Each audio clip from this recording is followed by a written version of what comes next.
राधा जी एक आम मध्यम वर्गीय परिवार की मुखिया थी। वे अपने बेटे शुभम और बहू मनीषा के साथ रहती थी। एक बेटी सीमा भी थी, जो कि शादी के बाद अमेरिका में बस गई थी।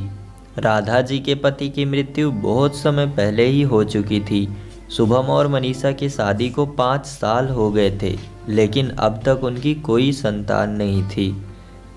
राधा जी की बहू मनीषा भी जॉब करती थी, जो कि राधा जी को बिल्कुल भी नहीं सुहाता था। वे जल्द से जल्द दादी बनना चाहती थी, लेकिन मनीषा और शुभम यह अच्छी तरह से जानते थे कि अभी मनीषा का जॉब करना कितना ज़रूरी था। राधा जी अपने बेटे शुभम से इस बारे में बात करती तो शुभम किसी न किसी बहाने से बात को टाल देता था।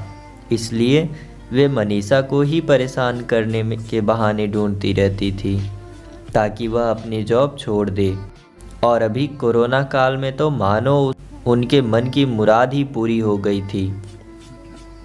हालांकि वे दिल की बुरी नहीं थी, लेकिन पोते की चाह में वे ना चाहते हुए भी ऐसा कर जाती थी। अपनी हम उम्र सहेलियों को दादी बनते देखकर उनका मन दुखी हो जाता था। उस दिन भी घर में ऐसा ही कुछ हुआ था। ऑफिस में काम की वजह से मनीषा देर तक सोती रही और राधा जी को अच्छा खासा मौका मिल गया। ये क्या बहू, अभी तक सो रही हो? पता है सुबह के 10 बज गए हैं। शुभम भी बेचारा कब से उठकर ऑफिस के काम पर लग गया है, और तुम हो कि अभी तक सोई पड़ी हो। चलो अब उठकर सबके लिए चाय नाश्ता बना लो। मुझसे कुछ हो नहीं पाता है, वरना मैं तो तुम्हारे भरोसे कभी ना रहती, खुद ही सब कर लेती। सॉरी माँ जी, वह देर रात तक काम चलता रहा, इसलिए सुबह सुबह ही सो गई थी, इसलिए समय का पता ही नहीं चला। आप चलिए, मैं अभी जल्दी से आती हूँ। हाँ हाँ ठीक है, मेरा कुछ नहीं, पर शुभम को देख लो, उसे कुछ चाहिए तो नहीं? कब से उठा है बेचारा। हे भगवान, मुझे जल्दी से ठीक कर दे ताकि मैं ही अपने बेटे का ध्यान रख सकूं। राधा जी ने नाटकीय अंदाज में कहा। राधा जी ने अपनी बहू मनीषा को उठाते हुए कहा। मनीषा ने घड़ी देखी तो वाकई 10 बज गए थे। आज उसकी आंख कैसे नहीं खुली। वह जल्दी जल्दी अपने काम निपटाकर हॉल में आई तो शुभम अपने लैपटॉप के साथ ऑफिस के काम कर रहा था। उसने किचन में जाकर चाय नाश्ता बनाया और फिर रात के बर्तन साफ किए और झाड़ू पोछा करके नहाने चली गई। दरअसल कोरोना वायरस की बढ़ती बीमारी की वजह से शहर में पूरी तरह लॉकडाउन किया गया था, इसलिए काम वाली बाई भी नहीं आ रही थी। मनीषा खुद एक इंटरनेशनल कंपनी में काम करती थी। उसका ऑफिस टाइम निश्चित नहीं होता था, अधिकतर उसे रात में देर तक काम करना होता था। कल भी उसका काम देर तक चलता रहा, इसलिए वह देर तक सोती रही।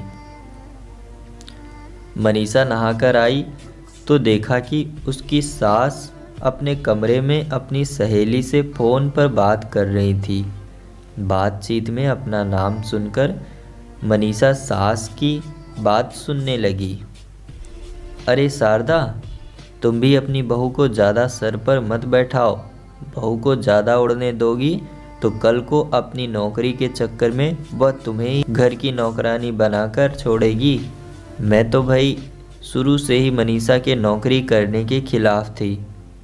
अब करे नौकरी शौक से, पर साथ साथ घर के काम भी करे।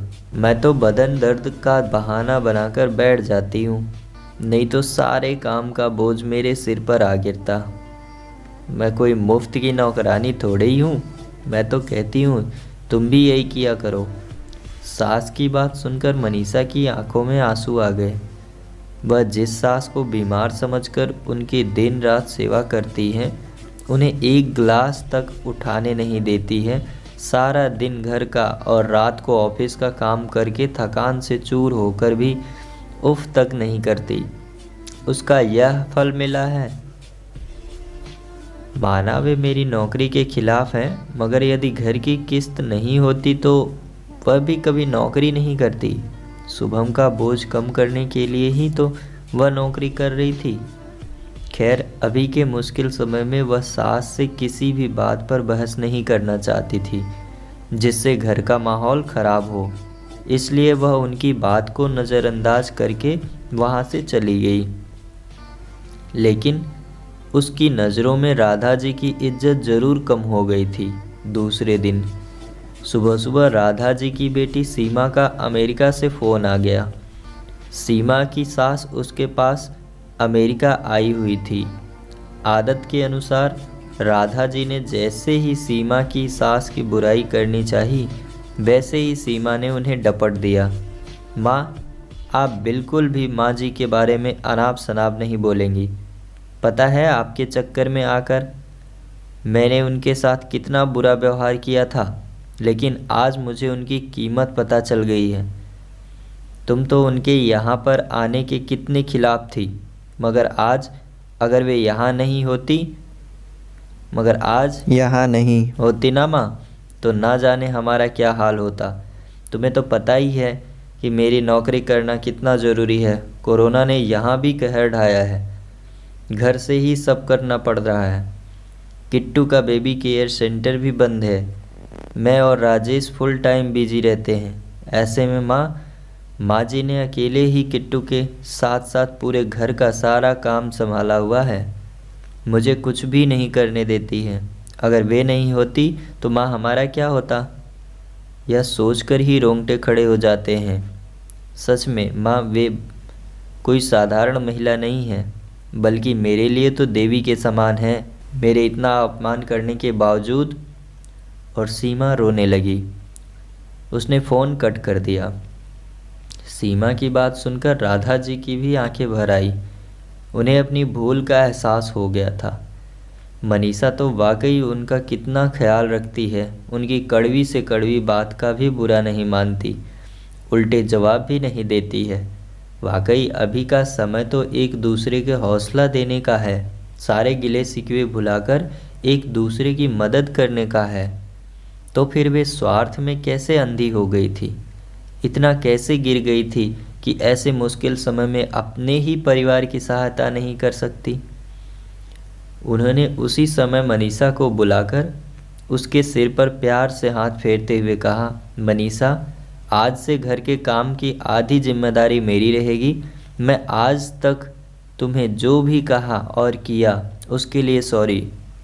चलो अब तुम जाकर आराम करो, खाना मैं बना लूँगी।